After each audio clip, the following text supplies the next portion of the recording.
Alright, so just got off the bus. Okay. Gotta wait for the other one to come. So let's see what shenanigans they continue to do.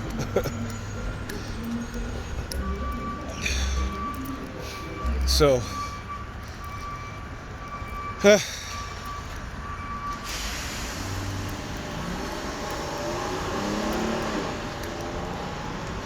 so anyway, as I was saying, so my cousin called me, who I haven't spoken to in years, all of a sudden. And again, it has to do, it's a technology that they're using on them to call me at a specific time, particularly when I'm being targeted. All right. So, for example, on his picture, there is a man with a dreads, and I come to the bus stop, and this woman here, she has on dreads, right? And she's sticking her finger in her ears. All right. So again, this is things that they do, and it's meant to make it look like it's supernatural something, but it's not. It's a psychological program. Okay. So it's a psychological program. It's basically it. They knew I wasn't going to stay by Pam, particularly if she feel better, which she did. She got up and she felt so much better. So I'm like, okay, I'm leaving.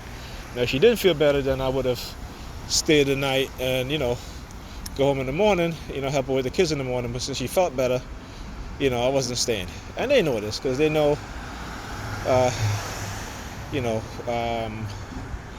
the last time, what was it, 2 weeks ago when I spent the night over there, because it was her birthday, right? It was her birthday, I baked her a cake, gave her a gift. I gave her a bracelet that I bought from Macy's that was on sale. And I gave her, baked her a cake and everything like that. The kids got her a television, of course with my help, okay, that they had on sale because she wanted a small TV. So I applied to AFRIM, and so I financed it for like $20 a month, right? So so they know. But again, if you ever read Jay Lipton Thought Reform, you'll understand what I'm talking about. For those TIs who you make you want to believe that it's supernatural or spiritual, it's none of that. Read Jay Lipton Thought Reform, okay? Robert J. Lipton Thought Reform. I think he calls it the 8 criteria of thought reform. Okay? And so that's basically what it is. Okay? So they try to make it seem as though it's that, but if you educate yourself on these things, you'll understand it. Okay? Because a lot of it is based on the fact that they think that you're ignorant. All right? Because they understand that you don't know about these things. Right? They understand that they are the master manipulators when it comes to these sort of programs, because they're the one that created. I'm talking about those in the government, the CIA, the Department of Defense, psychological warfare, psychological operation. They develop these things, right? So you have to understand this. See, here comes another dread coming now, right? So you see what I'm talking about? So actually, when I go home, I'm going to show you guys the picture of when he called me, right? So you'll understand, because I want you guys to understand what I'm talking about. I want you guys to see, right, what I'm talking about. And as he walked past me, he sticks his finger in his ears. Yeah, okay, so, you know what I'm saying? But like I said, and even by Pam, it started out, I came to help her, right? And she's still talking to me. So, I already know they have corrupted her mind, they brainwashed her. And I always remember, like I said, when I was going to school, physically going to school, walking downtown to the bus stop, there's the Hilton Hotel there. And, they would stare at me and then stare at the hotel, right? And this was after I found out that, Pam was, I guess, going to a hotel with some, I don't even know, but I know that she was at the hotel with someone. I don't know who, but I know she didn't come home. I know she went to her friend's house instead of coming to her house. right? Because, you know, so anyway, so from that, they started, doing that. So, and it was actually from that time is when she really started targeting me. Like, was when she really started, like, really, really targeting me. Okay, I mean, she targeted me before, but now she was really targeting me now. I remember we went grocery shopping at the base, and there was some police standing at the corner on the street, and she kept looking at them, and they were looking at her, and doing these hand signals. And then we got to the base, she looked at me, and then she looked at the kids, and it was almost like her eyes teared up. And I said to her, listen, I said, they really got you scared, huh? I said, they really got you scared, huh? I said, what makes you think that they're not going to target our kids? Regardless of what they try to make you believe, they're going to do it, because my brother was the target. I had nothing to do with whatever was happening with him, but eventually, I guess because, he wasn't doing what they want him to do, they start targeting me, right? And I know they're targeting my son too, because there are times that I will call him and I will hear police sirens in the background. And so now he doesn't even call me anymore. He doesn't call me. The last time he called me to tell me he got home safe was like about 3 weeks ago, when he came down to get his haircut. Okay, and it just so happened I was home. That's how I saw him. Other than that, I haven't seen him in months. And that was the last time I spoke to him. And I left a message. I had ordered a Wi-Fi Bluetooth adapter for his computer, because he said he lost his Wi-Fi dongle. And I ordered for him. He didn't even text me to say, "Hey, Dad, I got the Wi-Fi adapter, PCIe adapter. Thank you, what have you." None of that. Okay? So understand the destructiveness of this cult, because this is a destructive cult. Okay? And these people, they relish in doing what they're doing, until the table is turned on them. Then they're going to complain about being persecuted. But meanwhile, they're persecuting other people. Okay? But when the tables are turned on them now they want to play the victim and talk about how, they feel persecuted. Just like the religious people, of course, like Christians who persecute Muslims, right? And then when Muslims persecute Christians, they claim, "Oh, we're being persecuted." Okay? Well, if you didn't persecute that group, you persecute the homosexuals, you persecute people of other religion, people who are non-believers, right?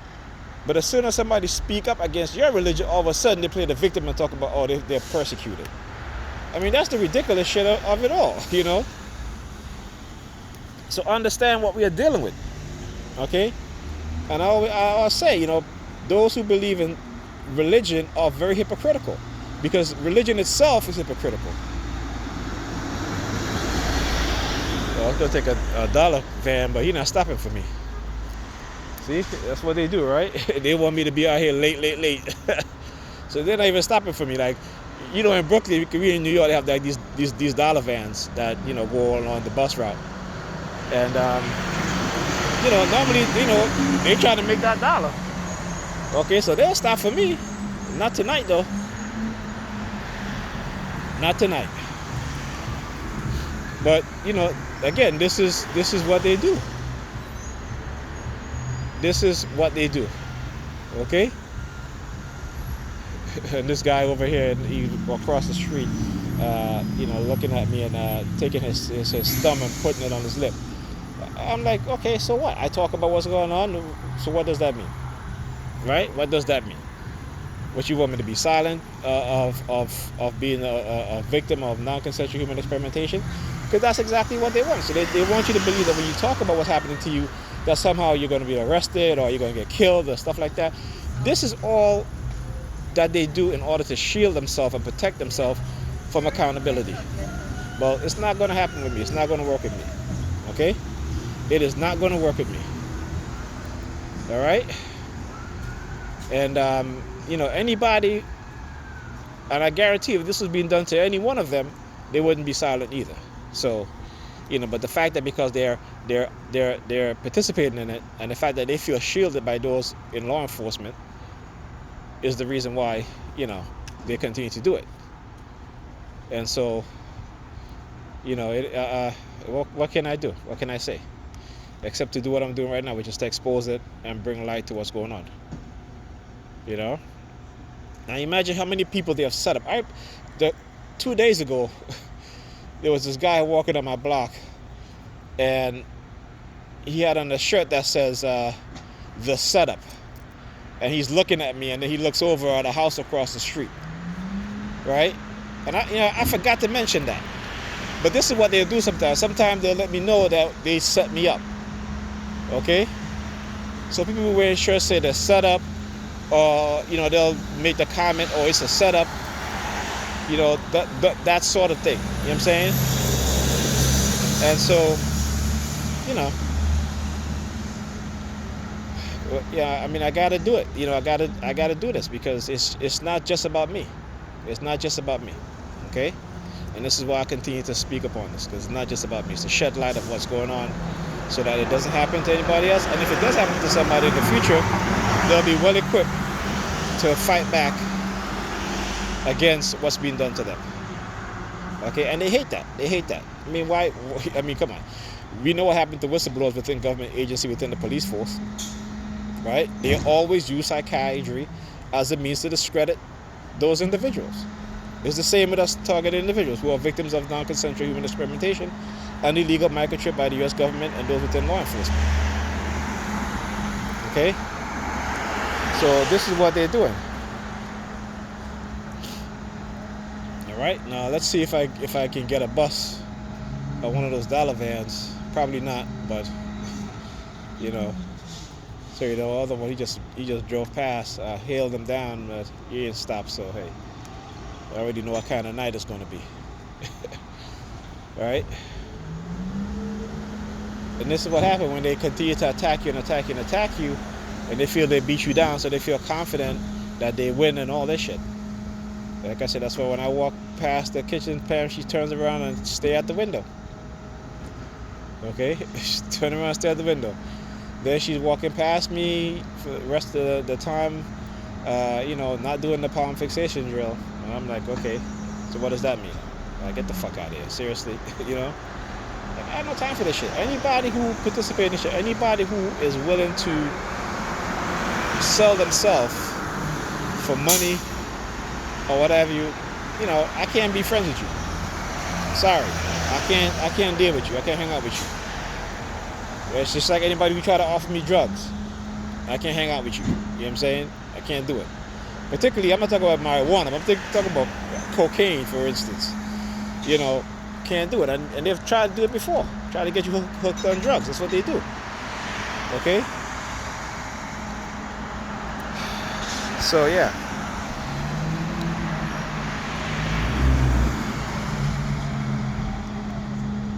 So, like I said, anyway, man. Yeah, it's kind of ridiculous. But, like I said, they're not going to stop.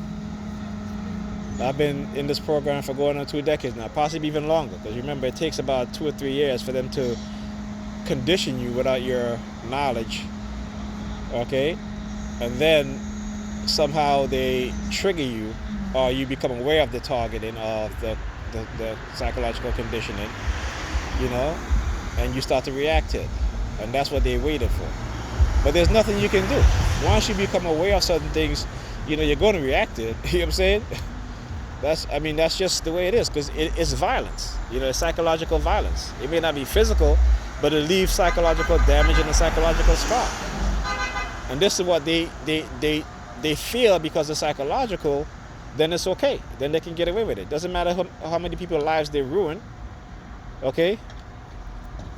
They just go along with it. And so again, when they want to talk about national security and national safety, they're the ones that are a threat to national security and national safety. They're the ones that are a threat to the public. But the public don't even understand that. It's like when they condition poor white people to hate poor black people, instead of coming together with poor black people to excuse me, to make things better. So they get these people to participate in doing this against STIs, because we are the distraction. We are the ones to blame for everything. Just like how white people blame black people for everything, right? welfare, oh, black people. When the majority of people in America who receive welfare is white. The vast majority are white people, right? The more people that the people that commit the most crime in America is white people, not black people. It's white people, right? So, I mean, it's the game that they play on us, and we're too stupid because now they get us to play it on each other, you know. But hey, all right. Well, my bus is coming, so that's a good thing. So, yep. See you guys in the next one.